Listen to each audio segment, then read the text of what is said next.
Now, I would like to say that my review here for Nobody 2 is spoiler free, but most of the spoiling has already been done by the trailer campaign for this movie. Nonetheless, is it any good? Is it as good as that first one? We're going to find out.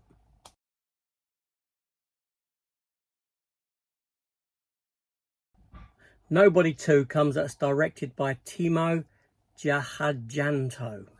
Butchered that name, I know I have, but there we go. This isn't the director of the first Nobody film. In fact, this director here, I've had a look over his biography. I don't know anything really that he has done. So it's a new component to this movie here. So this film here sees the return of Bob Odenkirk as Hutch Marcel. It follows up after the events of the last film.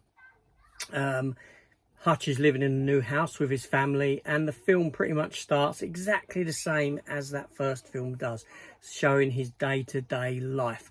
But we come to learn that he's exceptionally busy with his new career, stepping back into what he was doing. So much so that it is having an impact upon their relationship. Their relationship isn't in the same place as it was in the first one. It is better. We do see Colin Nielsen return as his wife, Becca. He's got his children in it. Christopher Lloyd returns as his father. RZA, or whatever the fella's name is, his brother, Henry Marcel, he returns. That's the black fella who teamed up with him in the last one. The film also sees John Ortiz play Wyatt Martin. Sharon Stone joins proceeding as Lendina.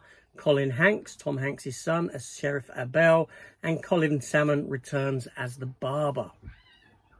So what we come to learn in this one is that Hutch owes the barber Colin Salmon and his associates a whole lot of money, because all that money that he has burned in that first movie, that they have covered for him, that debt to the Russians, and he is working it off by doing missions for the barber.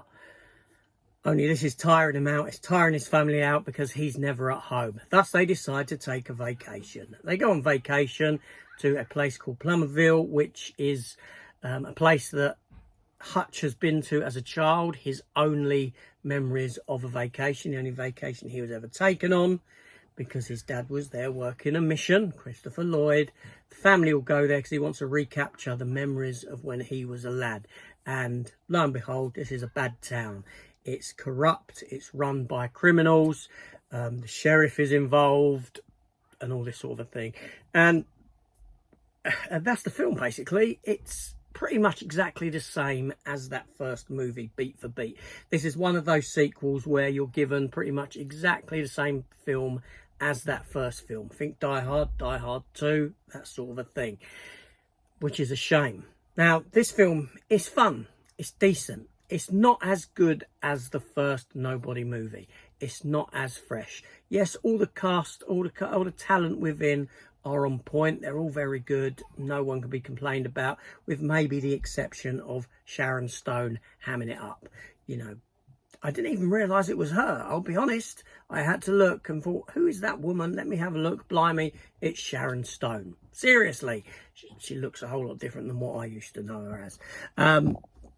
But anyway, so as for directing, Timo Tjahjanto, he hasn't got the flair that the director of the first one has, which is such a shame because the film is lacking in that. Even though it's shot really nice, there's some great action scenes. They're just not as on point as they were in that first movie. The film itself only runs for just over 90 minutes. It's not a very long film at all. There's a few laughs to be had in it. Bob Odenkirk is on form as Hutch. But ultimately, you've got a sequel that does dip in quality from that first movie. Like I said, it is a lot of fun. There's a lot of enjoyment to be had with this movie.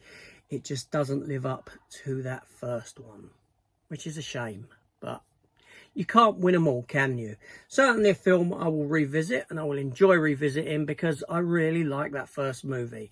And this film here, unfortunately, like I said, not as good, but it's all right.